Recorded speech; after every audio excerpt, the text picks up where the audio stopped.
Hello, welcome to English for Construction, and let's play Hazards in Construction Site. Hazardous waste is waste that poses substantial or potential threats to public health or the environment. Hazardous waste needs to be sorted and dealt with properly. Fall off. To drop or come down freely under the influence of gravity. Sometimes people fall off scaffolding, ladder, or roof. Watch out. Used for warning someone of danger or an accident that seems likely to happen. Watch out when trucks are loading or unloading.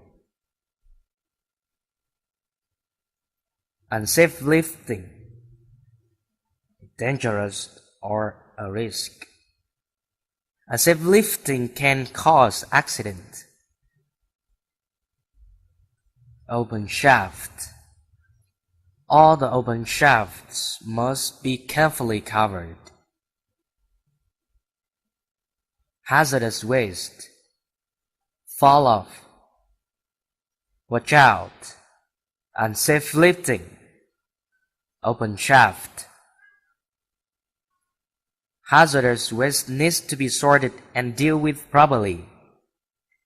Sometimes people fall off scaffolding, ladder, or roof. Watch out when trucks are loading or unloading. Unsafe lifting can cause accident. All the open shafts must be carefully covered. Okay, that's great. Remember, if you want to remember these words forever, then listen to them at least 200 times. Can you do that? And remember, click subscribe button below to learn more about English for construction. Thanks a lot, and I will see you next time. Enjoy. Bye bye.